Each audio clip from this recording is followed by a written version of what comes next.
Hello and welcome to the Fit to Transform podcast, where you learn how to train and diet effectively and, most importantly, how to maintain those results for life, once and for all.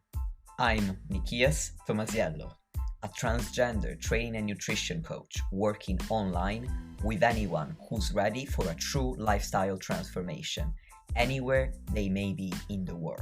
As a friendly reminder, any and all information provided is for educational purposes only. You should consult with your doctor before implementing any changes to your diet and exercise program.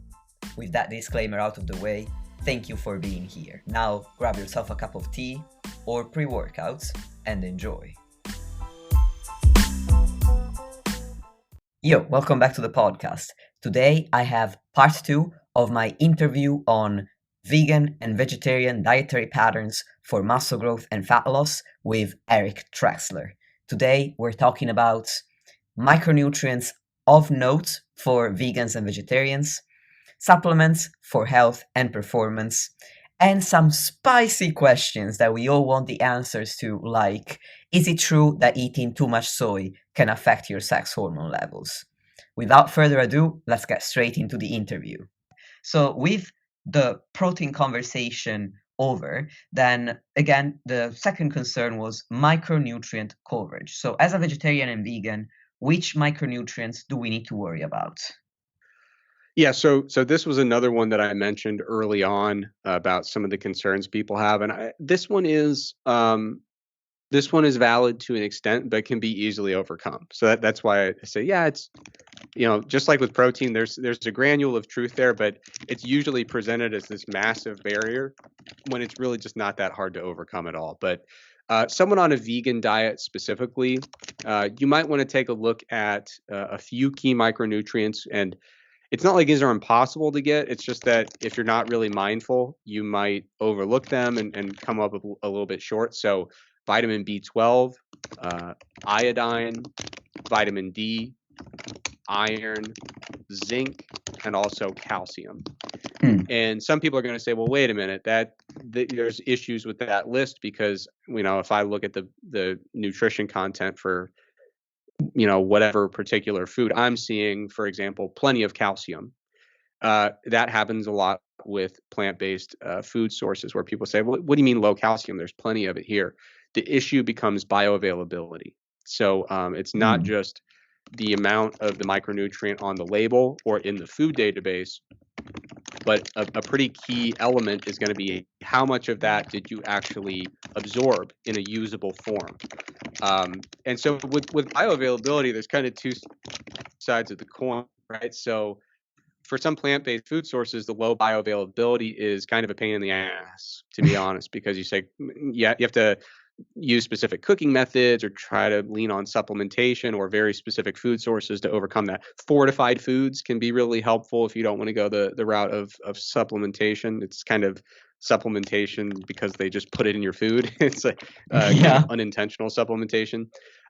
So it can be a pain in the ass for some food sources where you say, I wish I could just go by exactly what's on the label.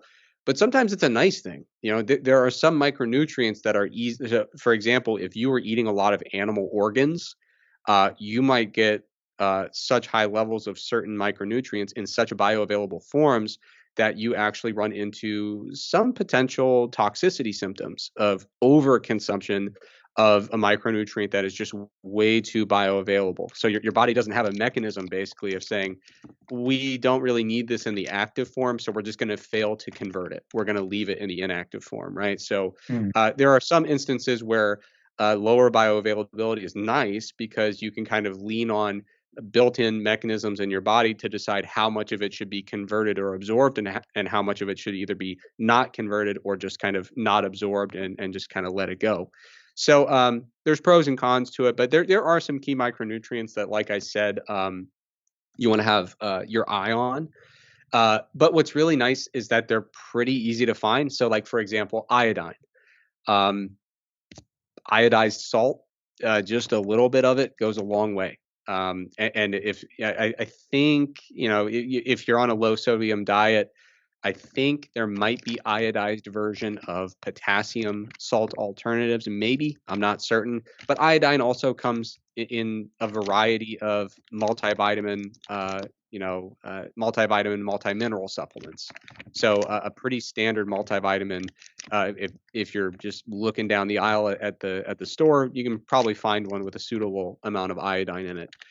Vitamin D, very common to see in a variety of fortified foods, even in an omnivorous diet. They'll fortify, for example, dairy milk with it and things like that. So, vitamin D, if you're getting a lot of sunlight, probably not a huge deal anyway. But depending on the season, depending on your latitude, you might need to lean on fortified foods or supplements to help out with that. So you look at this list of micronutrients, and someone might say, "Man, that's a lot of stuff to try to keep an eye on." But one thing that I do personally, I Mhm. just take a multivitamin, and it's not that big of a deal. It kind of covers your bases. It makes it so you don't have to do all of the legwork of seeking out specific food sources with better availability. You don't have to seek out very specific fortified foods. So some people are really anti-supplement. I know some people they just go on and on and on about how multivitamins are, oh, there's no evidence to support them and they're so overpriced and it's a huge waste of money. I don't get it. I'm never one to say like, hey, you should. Yeah, I'm never one to downplay the financial cost of any particular intervention because I know that finances vary so much from person to person, from region to region. There are Mhm. places where certain products become very unaffordable very quickly. But I can say with a 100% certainty, like I said, a lot of times a meal that I have on a vegan diet is rice and beans. It's one of the cheapest meals that I can get based on prices in my area. Like, I mean, we're talking about a full dinner that's like $2. Uh, I am 100% certain that the money I saved by no longer buying meat has more than covered the expenses of every supplement that I've used to try to fill in gaps of a vegan diet. So, like my multivitamin, I think I spend about $14 per year on my multivitamin. Like you can find a pretty cost-effective multivitamin that has you covered. And like I said, I probably saved that much within the first 2 weeks of no longer buying meat, right? So, I think sometimes people are just kind of looking for reasons to take a little jab at plant-based diets, and but yeah, so a multivitamin to me is just a really easy way to fill in those gaps without doing a lot of legwork. You can do the legwork instead and seek out bioavailable sources of these micronutrients within a vegan diet, but like even simple stuff. I mean, my girlfriend and I, we like to use like little water enhancers, like stuff that just makes your water taste better, gets you to drink more subconsciously, kind of. Even those are like fortified with a bunch of vitamin B. Like they have like a whole list of vitamin B, um, like a whole vitamin B complex, I guess I would say. So it's usually not that hard to fill these gaps in. Yeah, that's true. I just want to sneak in a quick disclaimer that this is not medical advice. So, listeners, you need to always check with your doctors. If you're unsure, get a blood test done because there are certain health conditions where you need to be careful with taking in certain supplements or certain minerals and vitamins without checking with your medical team. For example, thinking about the list that you just mentioned, Eric, I need to be careful with iodine because I have hypothyroidism. Hmm. So don't just go, well, just take care of all of your vitamin and mineral needs if you know that there are some health concerns that must be talked about with your doctor. So this is just a disclaimer. We don't want to kill anyone with this podcast. Yeah, yeah. You should always check with a medical professional before you start any new kind of supplementation. So yeah, important disclaimer. And broadly speaking, I think multivitamins are nice because they don't go too crazy with dosages. Sometimes you'll see people who are mega dosing individual Hmm. micronutrients, and I always discourage that without medical guidance. But no, I mean it's always best practice, especially if you have any medical condition that interacts with nutrition in any way. You should always be consulting with a medical professional before you make any kind of decision like that. And I'm sure that everybody listening has common sense and would have thought of that already. But it's always good to say so because I want the kill count of my podcast to stay as close to zero as I possibly can keep it. Yeah, that's ideal. All right. So thanks for explaining about these micronutrients and this very simple way that we can potentially take care of them. Now, are there any specific supplements that you would recommend for somebody who's vegan or vegetarian in the context of hypertrophy and maximizing training performance? Yeah. Well, before I even get to that, one supplement, and I guess disclaimer still applies. Don't take any supplements without checking with a doctor. But one that I like to take is I take algae oil. Mm-hmm. So it is a plant-based source of EPA and DHA, which is commonly called fish oil collectively. Mm-hmm. You can make a decent argument that it's nice to have some direct EPA and DHA in your diet, even though we can convert those from other plant-based omega-3 fatty acids. It's still nice to have some EPA and DHA in your diet, I believe, based on my read of the literature. So algae oil is a way to get that in without deviating from a vegan diet, which is really nice. And I like to supplement with some pea and rice protein blends just to kind of help get my protein total in without making. I'm just really lazy. That's what it comes down to. I don't really like cooking, so like I could just go make some more tofu, but I'm just too lazy. Now, when it comes to performance, you can make a strong Sorry, argument can I that just pause you for a second? Since you yeah. mentioned algae oil, Mhm. what would be the amount that you would be looking to get in terms of APA and DHA per day? Yeah, so there's a lot of arguments about how much EPA and DHA you should be looking for. I usually take what I would call a low to moderate dose compared to what some other folks do. So, like, I aim for a daily combined EPA and DHA total of somewhere between like zero point 0.5 and 1 grams per day. That's pretty modest in terms of dosing. Some people take multiple grams per day. If you look at some of the literature on like, there's some studies where they're like, hey, we want to see if fish oil helps with recovery from training. They'll give 8 grams of combined EP or of fish oil per day or whatever. So yeah, I keep it pretty low, zero point 0.3, zero point 0.5, maybe 1.0 grams per day combined. Okay, thank you. Yes, that 6 grams is a lot of burping. Yeah, yeah. I do notice anecdotally with algae oil compared to fish oil, you don't really get the nasty burps that come with it, Oh, which is very welcome. Because I think the nasty burp element is very much a fish thing and not an EPA DHA thing. So getting it from algae, from my experience, has been a lot more pleasant. I might actually switch to that then because I currently take fish oil, so I'll look into it just to avoid the No, fishy burps. I switched before I started exploring a plant-based diet. I was like, oh, that's nice. So yeah, even when I was eating meat, I was still taking algae oil instead of fish oil. But that's another one though. You want to check with a physician, especially. So one thing that a lot of people don't know about EPA DHA is when you're taking fish oil, it can slow the speed at which your blood clots, Hmm. which can have some important medical ramifications, especially if you're about to have surgery. So if your surgeon doesn't know that you're on fish oil and they do a surgery, they are going to wonder why you are bleeding so much and why you're not stopping bleeding the way that they expected. And that's Wow. a detail that they would want to know ahead of time, not when they're at the surgery table. Yeah. That's really helpful to point out, particularly on this podcast, because a lot of my listeners are gender diverse and they undergo gender affirming surgeries, me included. So now I know I've got to stop with the fish oil before I get on the surgery table.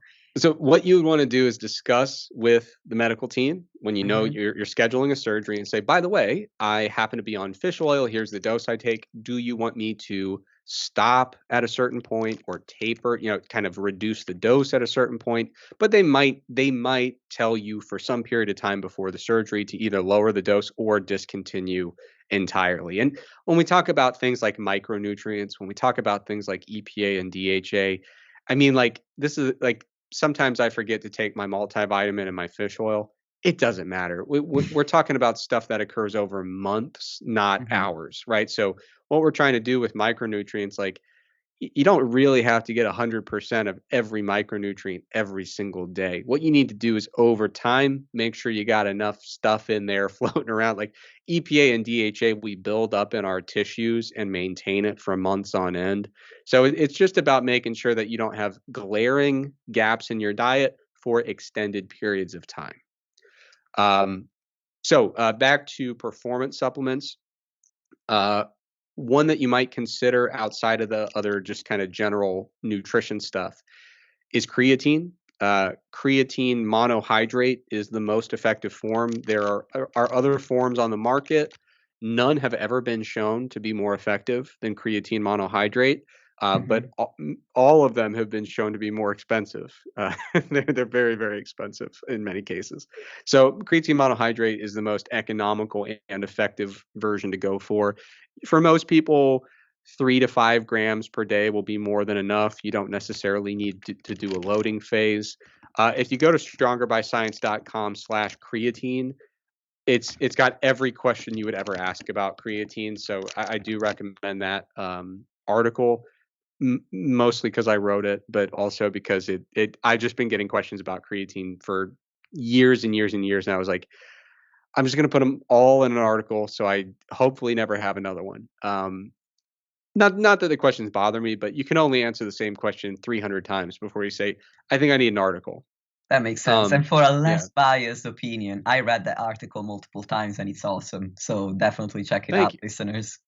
Thank you. Yeah, but the reason I say that is, we get some of our creatine from our diet, Hmm. coming from animal-based, basically from meat products. And so if we look in the population, if we just took in 50 vegans and 50 omnivores and measured their muscle creatine content, the omnivores would have higher muscle creatine content. And that matters because having plenty of creatine in your muscles can facilitate high intensity performance. So if you're someone who's doing a lot of resistance training or even just higher intensity cardio with a lot of sprint work, you want to have plenty of creatine in your muscles. Um, I with creatine, do I take it?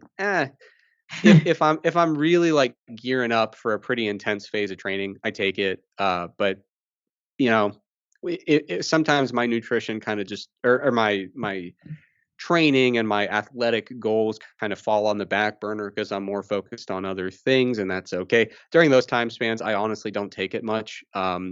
One thing that you will hear people talk about is that vegans need creatine for cognitive effects. That people will say that you know creatine helps with memory and a variety of other cognitive things, and that vegans need it more because their brain creatine levels go down.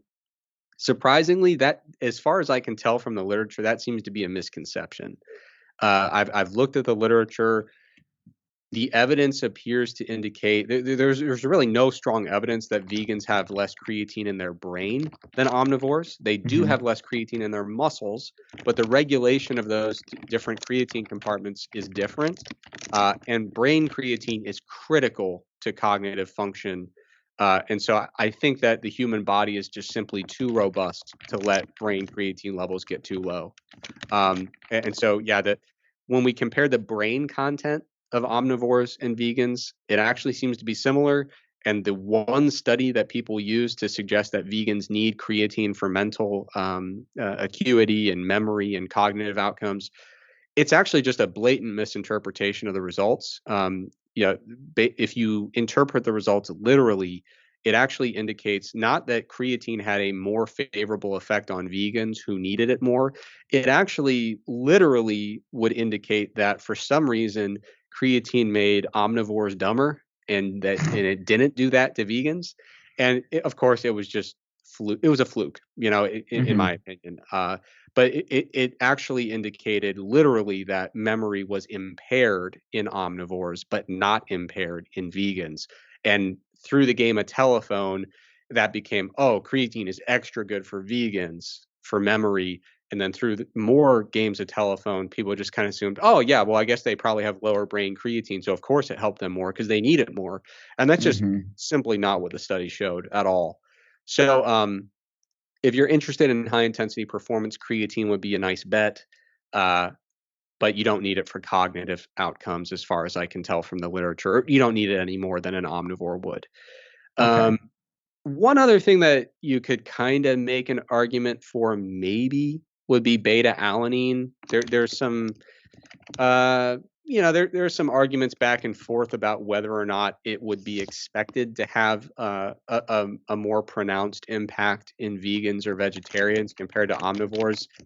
I'm personally not that sold on it. I don't think it's really that big of a deal. And overall, unless you're doing like if you do like 800-meter sprints, or repeated sprints are a major part of your fitness goals, then beta alanine can be a nice supplement. But if you're just interested in getting bigger, stronger, adding muscle, things like that, beta alanine actually has been pretty underwhelming in the most recent research. So if you just were really wanting to cross your T's and dot your I's, you could say, yeah, I'll do creatine and beta alanine, and that should help. But the beta alanine, I think it's probably just kind of along for the ride. I don't think it's a very high impact supplement, unless you are interested in specifically mid range sprint performance or repeated sprint performance.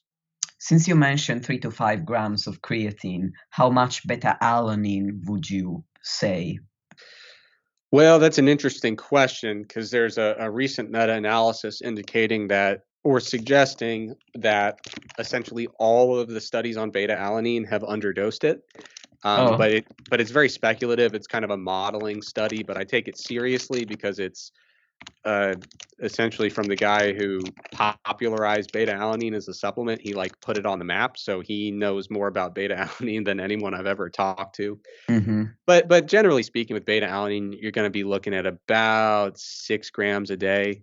But you have to split it up. You really don't want to take more than a gram or two at a time, because it makes your skin really tingly. So if you take beta alanine, that's very important to know. You might notice that your skin feels tingly temporarily, especially like your face and neck and like the back of your hands and stuff. It's harmless, but it is annoying and a bit uncomfortable, especially if you take way too much. When I was in college, we had a little group project we were doing in a lab class, and the TA administered the beta alanine in a double blind fashion, or I guess a single blind fashion. But he misread the instructions and gave us way too much beta alanine, and everybody just felt like they were covered in like bees. Like, it just, you're so tingly like everywhere, and it was Ooh. very intense. And everyone was upset with me. I wasn't responsible for the dosing issue, but I was the person who very aggressively insisted that our group project should be about beta alanine supplementation. So I didn't do anything wrong, but it was ultimately my fault nonetheless. But yeah, so beta alanine, I feel obligated to just mention it in the interest of being comprehensive, but Hmm. I'm pretty skeptical that it's going to really move the needle for the vast majority of people, whether they're vegans or omnivores or anything in between. Hmm. Um, Again, the big caveat being, it does seem to be very good if you are a sprint oriented athlete, but for resistance training, it just seems to be pretty underwhelming. And I mentioned with creatine, usually 3 to 5 grams is a sufficient dose for most people. If you're really big and have a ton of muscle mass, you might benefit from bumping up from 5 to 7 grams. Uh, but for most people, 3 to 5 is fine. And the the downside of going a little bit too high with your creatine dose is pretty negligible. You just kind of excrete it, and it's not a big deal. But since we talked about medical professionals, if you're taking creatine, you will probably find that your urinary creatinine levels are elevated. Normally, that would be an indicator of impaired kidney function. So your creatinine, and I enunciate that carefully, it's not creatine, it's creatinine. If that's elevated and you're on creatine, you should discuss that with the health professional practitioner who is interpreting your results, because they're going to be worried.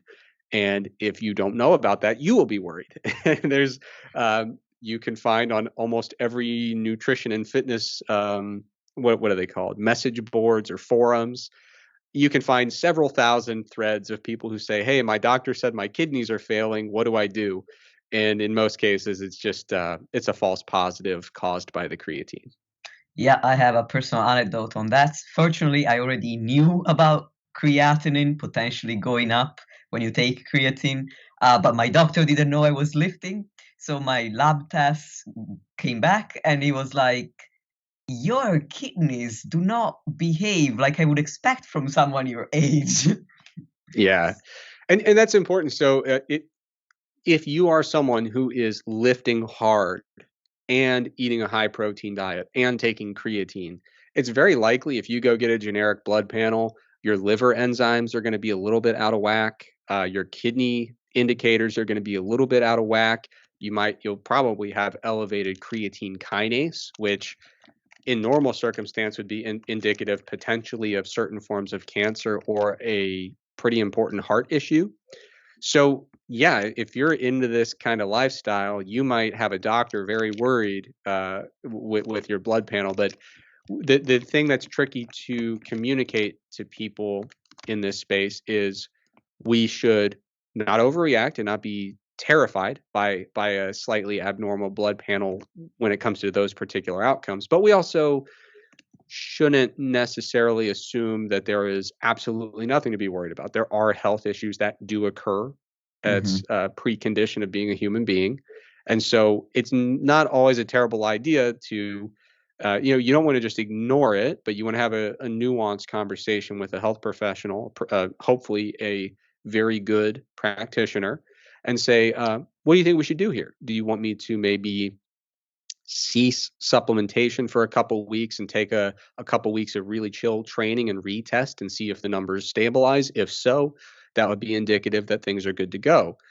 So that always has to be evaluated on a case by case basis. But the one thing I don't want to convince people is, well, if you're on creatine, then of course you cannot possibly have a kidney issue. You could. It's Yeah, very it's true. possible that you could have elevated creatinine from creatine supplementation and a kidney issue that is unrelated to what you're doing with your fitness stuff. So you don't want to just automatically throw out all clinical tests just because you're in a slightly kind of atypical physiological state as someone who trains a lot and takes certain supplements. You still want to be open to exploring potential abnormalities in clinical testing. I agree. And since you mentioned a normal blood panel, I'm also aware that to check the function of these organs, there are often alternative tests available to what's Yeah. commonly used for people who are on supplements like these. Yeah. Okay, so thank you for clarifying that. So we mentioned creatine and beta-alanine. Is there anything else that you would want to mention for performance? Not really. I mean, you if you like getting a pump in the gym, eating plenty of dietary nitrate. I don't really recommend supplementing with it, but just eating a lot of leafy greens, you'll get plenty of dietary nitrate. Could be helpful for performance, but can also just help you get a better pump. So, what I usually tell people is if you get a performance boost, great. If not, then just enjoy the pump. It'll still be nice. And the same thing goes with citrulline malate. Although with citrulline malate, I actually would supplement rather than getting it from the diet. You'd have to eat a tremendous amount of watermelon to get it. So probably best to just use a powder. But citrulline malate actually tastes great. It makes your water taste better, in my opinion. So like most supplements, you have to just kind of like deal with the flavor. Citrulline malate is sour. And so if you mix it with like a sweet water enhancer, it actually becomes very, very tasty. It's like yeah, a nice like sweet and kind of sour, almost like a sour candy.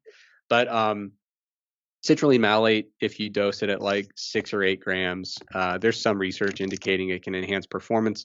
That's not unique to vegetarians. That's just for everybody. Being a vegetarian or vegan doesn't really alter how that would impact things. So Mm. if you were someone who was just like, hey, I'm kind of interested in performance, but it's not super critical. I'm not like, a huge fitness buff. I just want to be healthy and fit and feel good.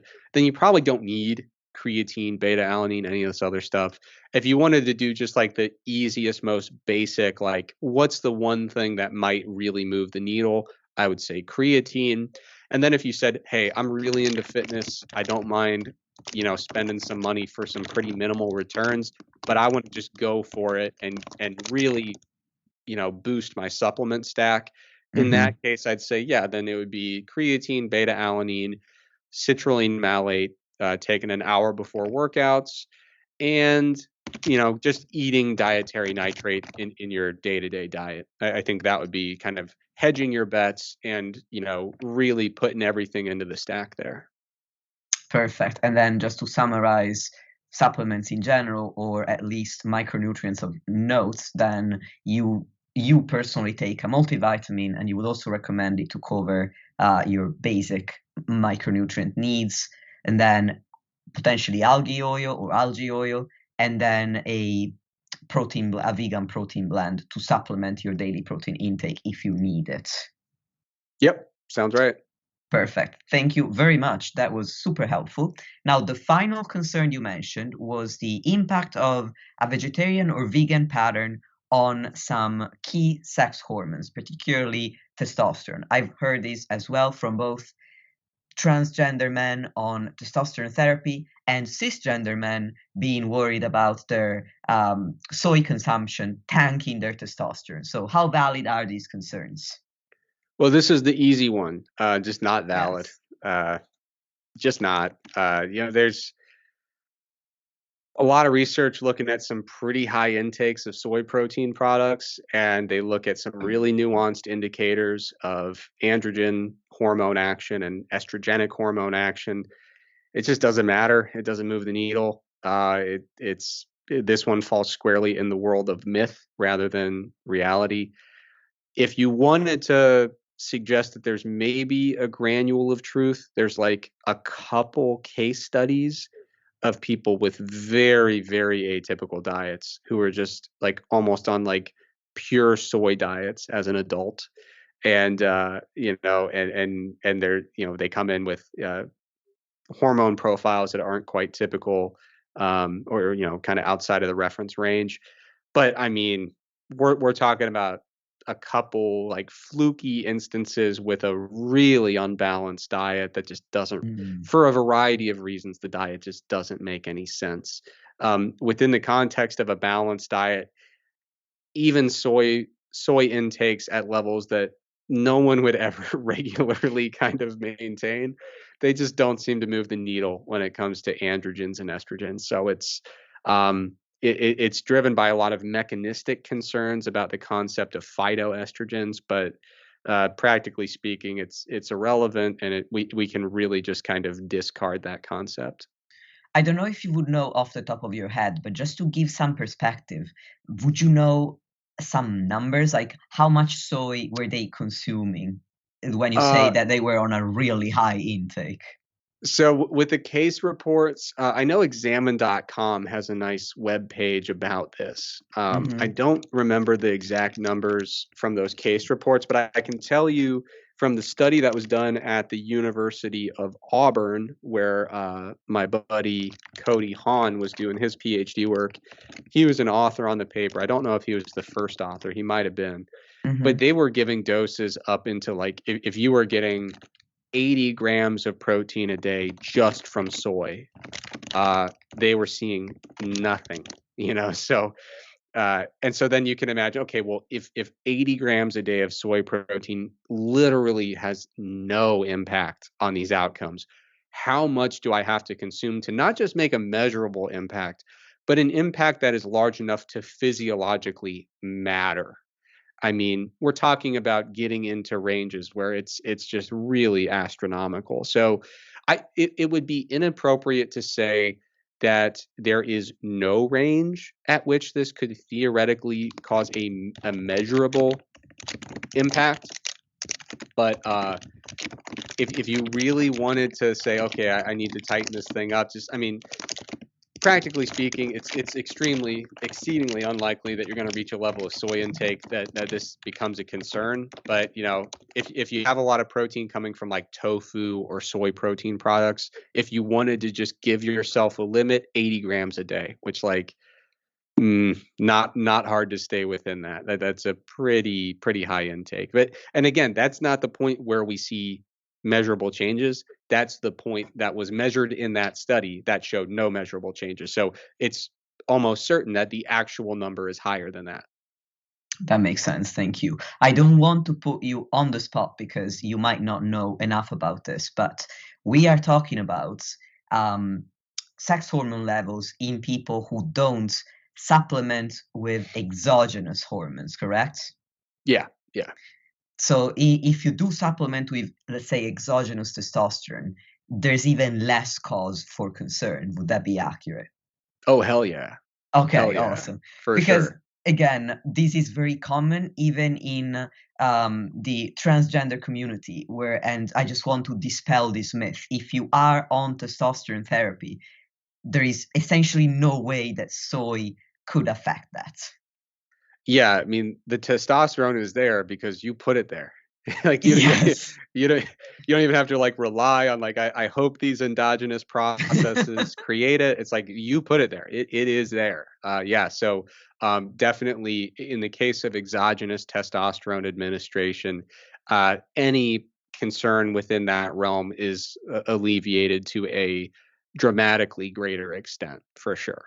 And if there is an issue with testosterone and estrogen, it's mainly due to your dose. So you would need to discuss your dose with a medical professional, but not worry about how much soy you're eating. Yeah, yeah, and I mean, for people who are not using endogenous hormones, usually the question is, could this become such a pertinent issue that I would have to explore Hmm. exogenous hormone dosing? Yeah. And so, and the answer is almost always no, aside from a couple very fluky, rare case reports. But then again, like even if you were that 1 in a billion person who was eating enough soy products where theoretically this starts to make an impact, then it would put you in that situation where now you're taking some exogenous pathway toward rectifying those hormone levels. In which case, at that point, it's just a matter of tailoring and titrating the dosages. So, yeah, I mean, if you're on exogenous hormones, it would just not be a relevant factor at all. Thanks for the clarification. And to be honest, if you were one of those fluky cases, I think that you have bigger problems to solve than like if you're eating just soy to achieve that kind of condition, I think just having a more balanced diet is probably going to fix a lot of those issues.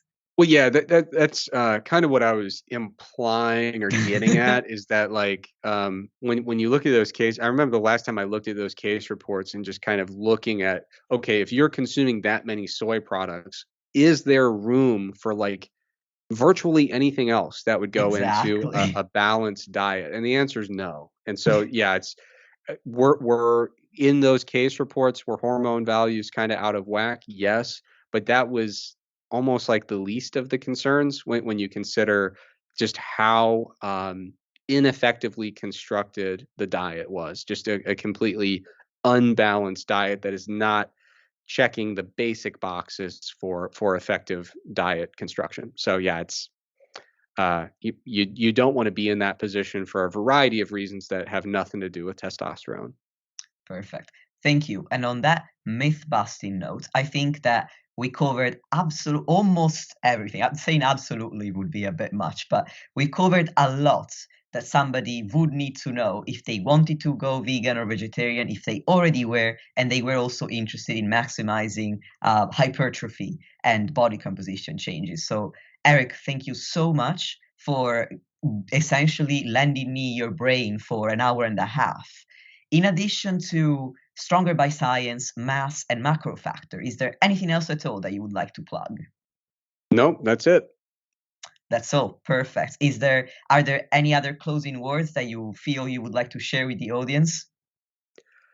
Yes. So my general approach to nutrition and training as well is that I Mhm. like for people to feel very empowered to pursue whatever interests them and to understand that there are many, many roads leading to the goals that they have in mind. So as you're listening to this, hopefully you don't feel like anyone's trying to nudge you toward any particular dietary pattern. That's not the case. But I like doing this kind of content because it helps people understand that if you have an interest in a more plant-based eating pattern, this is not something that is mutually exclusive to pursuing fitness goals. You don't have to choose between a plant-based eating pattern and pursuing the fitness goals that are high priority to you. You can pursue a variety of different fitness goals with a variety of different diets, ranging from totally vegan all the way to omnivorous carnivore diets. I'm not really not really on board with those. Have a lot of massive shortcomings. That's kind of a chat for a different time. But yeah, I hope that people who are listening to this who are interested in plant-based eating patterns feel a little bit more empowered and have a little bit more a greater sense of self-efficacy and understanding that it's really not that challenging to incorporate a plant-based eating pattern into a variety of different fitness goals. That's a splendid way to end the podcast, because empowerment is one of the core values of my coaching practice. So thank you very much for sharing that. I do hope that the listeners got the message that we tried to share today.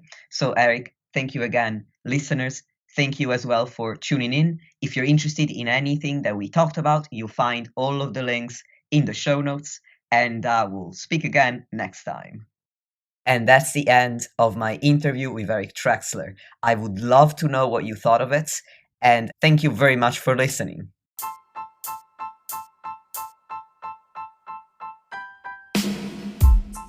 Lastly, if you want to support the podcast and help me reach more people, please leave a 5-star rating or review on any podcast platform that you're using. Thank you very much for listening, and I'll speak to you soon.